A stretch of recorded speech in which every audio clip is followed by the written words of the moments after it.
it's me Ronan and welcome to my channel.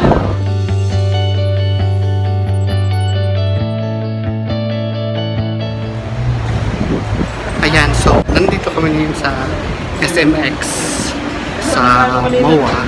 Join kami dun sa convention, sa franchise convention ngayon. The thing is, hindi ako registered. Si Uncle Jai lang yung registered. So, we'll see kung makakapasok ako. But, check natin at i-vlog natin yon kung ano may kaganapan dun sa loob. Medyo umuulan. Nag-bus lang kami para enjoy yung ride. And andito na naman kami. Sobrang traffic at sobrang maraming tao. Ayun na.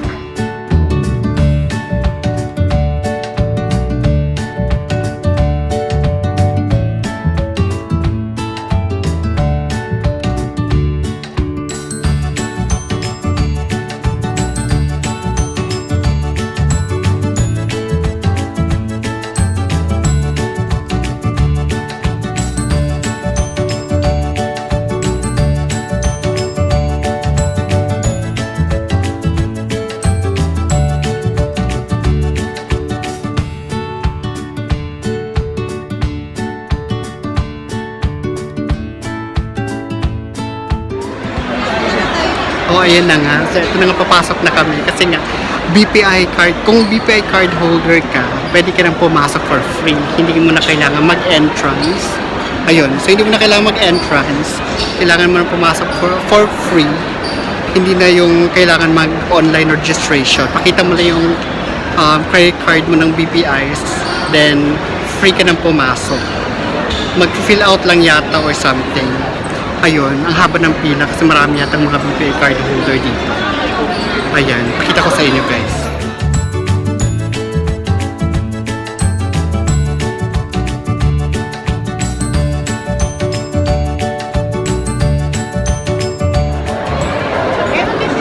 Ayan, nakakuha na ako. Eto siya. Ayan yung BPI registration, Kemarut Barurot. So, present mo lang yung ATM mo or yung credit card or whatever na BPI card.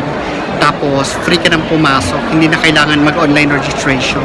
Pero kung may online registration ka, hindi mo na kailangan,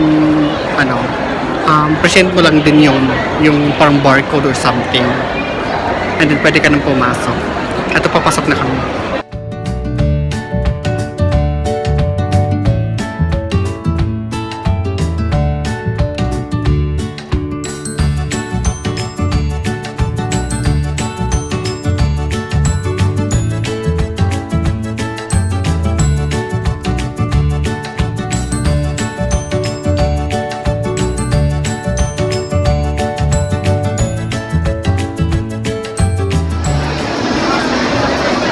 Ayan, dun sa mga mahilig mag-business dyan, eto na yung mga franchise. Negosyo to the max.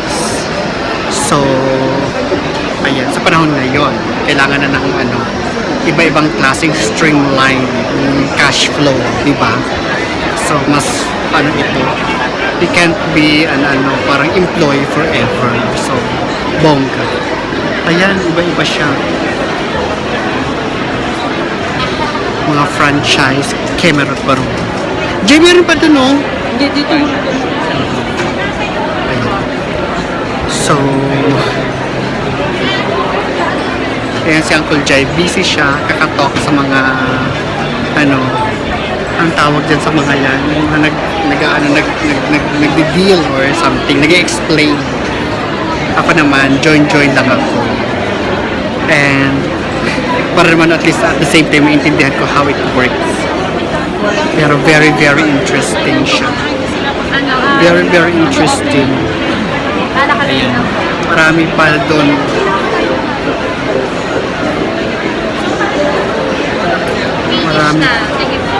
Marami pang ganap. By the way guys, I'm still using my iPhone. Kasi hindi ko pa alam kung paano gamitin yung bagong camera. So, hindi ko pa siya napag-aaralan yung, ang tawag nito,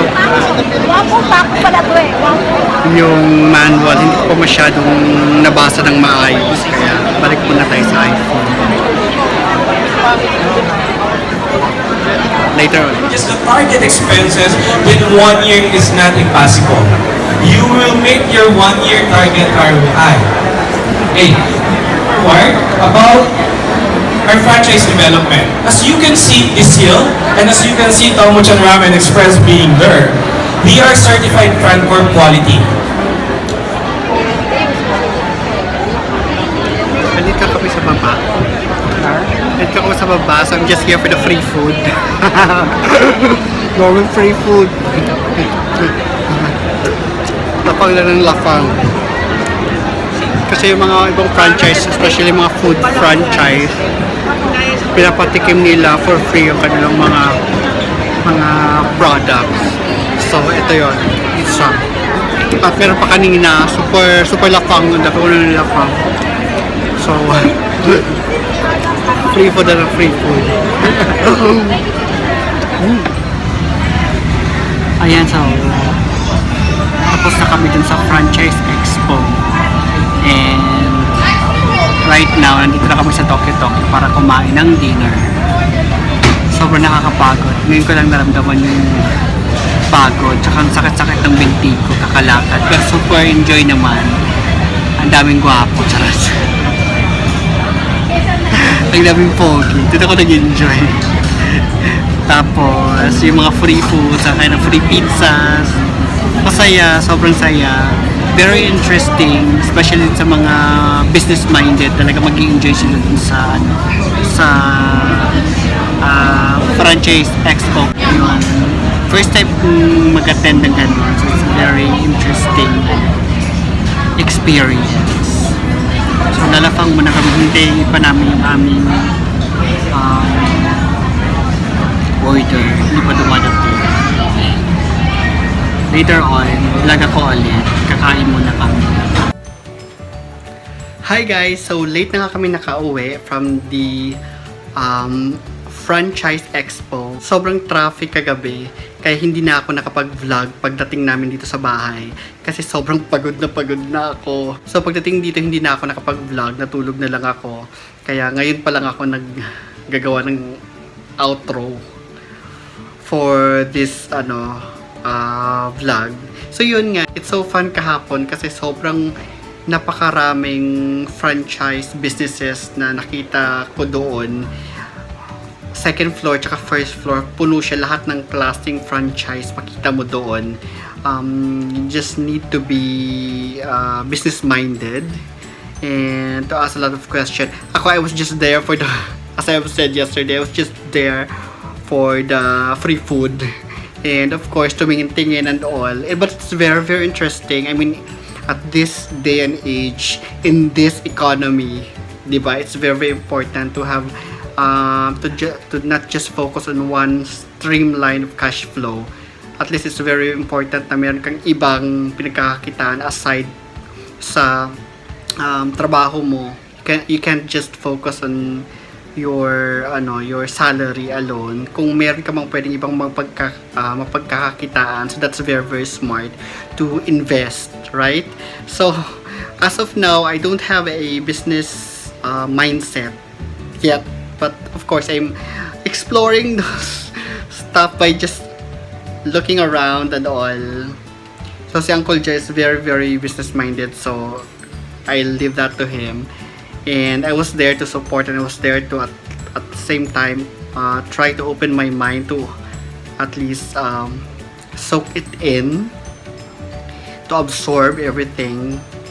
Pero super nag-enjoy ako after naming mag-attend ng convention. Of course, umikot-ikot na kami dun sa mall and in-enjoy na lang namin, tag-dinner kami. But then of course, para hindi kami sobrang gabihin, we decided to go home agad. Hindi na kami nagtagal doon sa MOA kasi nga baka sobrang traffic. At yun nga, sobrang na-traffic kami. Nag-bus lang kami kasi nga sobrang mahal ng grabe at hindi dumating yung frog bus. Yung kulay green na dire-diretso dyan sa Kalayaan from MOA. Hindi siya dumating, so nag-bus kami. Pero nakarating naman kami. Nakauwi naman kami ng maayos, so that's good. But anyway, yun, tapos na yung expo, I think. Super fun. It's a different experience. And there's a lot of business-minded people, young entrepreneurs na nando. Anyway, if you like this video, guys, please subscribe. Please give me a thumbs up and comment down below whatever it is that you want to say. And thank you for watching, and you have a great day. Bye.